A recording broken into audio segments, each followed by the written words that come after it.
धर्मनगरी में लंबे समय से नासूर बनी जाम की समस्या के समाधान के लिए शुक्रवार को नगर उद्योग व्यापार प्रतिनिधि मंडल के पदाधिकारियों ने पुलिस और प्रशासनिक अधिकारियों के साथ मोर्चा संभाला। संगठन के सदस्यों ने एसपी ट्रैफिक मनोज कुमार और सीओ ट्रैफिक आशीष के साथ अनाज मंडी व अन्य संवेदनशील क्षेत्रों का स्थलीय निरीक्षण किया।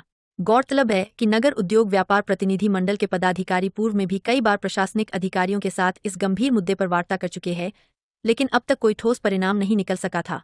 शुक्रवार को हुए निरीक्षण के दौरान अधिकारियों ने मौके पर जाकर उन प्रमुख बिंदुओं का आकलन किया जहां से जाम की स्थिति पैदा होती है। निरीक्षण के बाद एसपी ट्रैफिक मनोज कुमार ने आश्वस्त किया कि मुख्य बाजारों में लगने वाले जाम के कारणों को चिन्हित कर लिया गया है। उन्होंने बताया कि जल्द ही महत्वपूर्ण स्थानों पर अतिरिक्त ट्रैफिक कर्मियों की तैनाती की जाएगी, जो यह सुनिश्चित करेंगे कि बाहरी वाहन बाजारों के संकरे रास्तों में प्रवेश न कर सकें। एसपी ट्रैफिक ने कहा कि यातायात व्यवस्था को सुचारू बनाने के लिए केवल पुलिस ही नहीं, बल्कि नगर निगम और विद्युत विभाग के साथ भी समन्वय स्थापित किया जाएगा। सड़कों पर होने वाले अतिक्रमण और बिजली के लटकते तारों जैसे अवरोधों को दूर करने के लिए विभागों के बीच सामंजस्य बनाया जाएगा, ताकि श्रद्धालुओं और स्थानीय व्यापारियों को जाम से स्थायी मुक्ति मिल सके। जी, आज व्यापारियों के द्वारा पुलिस प्रशासन के साथ नगर में भ्रमण करके ट्रैफिक की व्यवस्था को लेकर बात हुई, क्या पूछ रहा? देखिए, वृंदावन की ट्रैफिक व्यवस्था बदल है, इसकी ये हर कोई बात जानता है और सभी इसके परेशान है। लोग मीटिंगें होती हैं, तमाम मीटिंगें होती हैं, पर उसका कोई हल नहीं निकल पाता। आज अधिकारियों से बात की गई, आगरा मंडल के अधिकारियों से भी बात की गई। अन्य अधिकारियों के से बात करने के बाद एसपी ट्रैफिक साहब, सीओ ट्रैफिक के साथ साथ नगर निगम के कर्मचारियों, नगर निगम के अधिकारियों से भी बात की गई। पर आज गुड फ्राइडे की छुट्टी होने से नगर निगम के अधिकारी वगैरह नहीं आ सकते।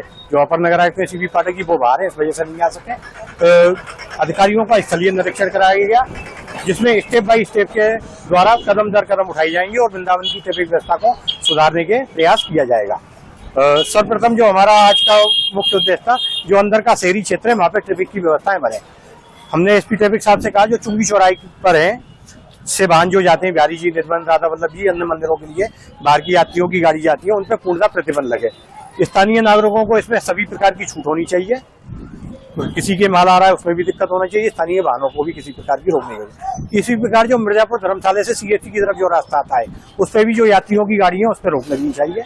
और तीसरा जो पॉइंट था, वो शक्कर सिंधी धर्मशाला की तरफ से जो किशोरपुरा होते, बनखंडी होते हुए वाहन आते हैं और जो जाम का मुख्य कारण बनते हैं, उन पे भी यात्री गाड़ियों को पूरी तरह प्रतिबंधित किया जाए। बाहर के यात्रियों की गाड़ियों को जो गूगल लगा के आते हैं और पूरे शहर की ट्रैफिक की व्यवस्था को बिगाड़ते हैं, इनको पूरी तरह प्रतिबंधित किया जाए। यहाँ पर स्टॉपर न लगाकर ट्रैफिक पुलिस कर्मियों की एवं सादा पुलिस कर्मियों की व्यवस्था की जाए, जिससे एग्जिट में कोई दिक्कत ना हो और एंट्री नहीं हो पाए।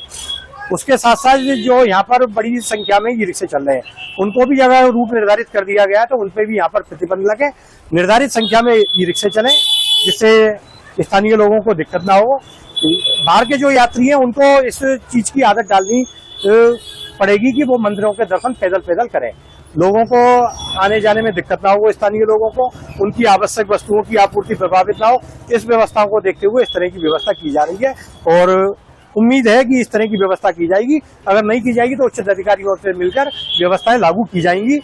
धीरे धीरे करके इसी व्यवस्थाओं को शहरी क्षेत्र में अन्य स्थानों पर भी लागू किया जाएगा। और कोई व्यवस्था अगर चालू की जाती है, अगर उससे कोई दिक्कत होती है, तो उसके साथ व्यवस्था ये भी रखी जाएगी कि उस व्यवस्था में फिर आवश्यकता पड़ने पर परिवर्तन किया जाए। बाजारों में आक्रमण किया। हाँ, कई वृंदावन में ऐसे पॉइंट हैं जहाँ पे कभी कभी जाम की स्थिति उत्पन्न होती है और ख़ास तौर से वीकेंड के समय जब बाहर से श्रद्धालु आते हैं तो उनको कई जगह असुविधाओं का सामना करना पड़ता है। इस संबंध में लोकल लोगों से, चेयरमैन साहब से और यहाँ के जो भी गणमान्य लोग हैं, उन लोगों के साथ जाके उस पॉइंट को देखा गया है और उसमें सुधार की गुंजाइश है और एक आध हफ्ते के अंदर इसे सॉर्ट आउट कर दिया जाएगा। और मेरी मैक्सिमम कोशिश यही है कि चाहे लोकल हो चाहे बाहर के श्रद्धालु हों, उन्हें आने जाने में कम से कम असुविधा हो या न हो, ये मेरा टारगेट है और इसको बहुत जल्दी समाधान इसका किया जाए। यहाँ देखा जा रहा है कि ई रिक्शाओं की वजह से सबसे ज्यादा जाम की स्थिति है।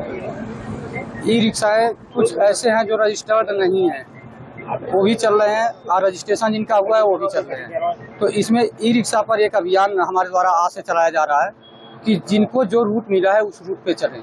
यदि उसका उल्लंघन करेंगे तो जाम की स्थिति आएगी। तो इसके लिए आज से मैं चेक करा रहा हूँ, हर पॉइंट पे रुकवा के चेक करा रहा हूँ कि कौन सा रूट इनका है और उनको समझाया जा रहा है। कुछ ऐसे ऑटो चालक हैं जिन्हें नहीं पता है कि हमारा कहाँ तक है, तो ये 1 हफ्ता के अंदर ये सॉर्ट आउट हो जाएगा। रजिस्ट्रेशन से कई गुना ज्यादा यहाँ पे ई रिक्शा चल रहा है वृंदावन में, उसके लिए क्या कर रही है? बहुत से पॉइंट इसका भी एक समाधान निकाला गया कि काफ़ी लोग ई रिक्शा खरीद रखे हैं और रजिस्ट्रेशन नहीं कराए हैं। तो बहुत से एरिया ऐसे बचे हैं जहां मतलब ऑटो रिक्शा का जो रूट है रूट व्यवस्था के तहत नहीं आ रहे हैं। तो उनको यही समझाया जा रहा है, ग्रुप भी 2 बनाया गया है कि वो रूट व्यवस्था से बाहर जो सवारी चल रही है उनके लिए वो चल सकते हैं और इसका एक समाधान मात्र है।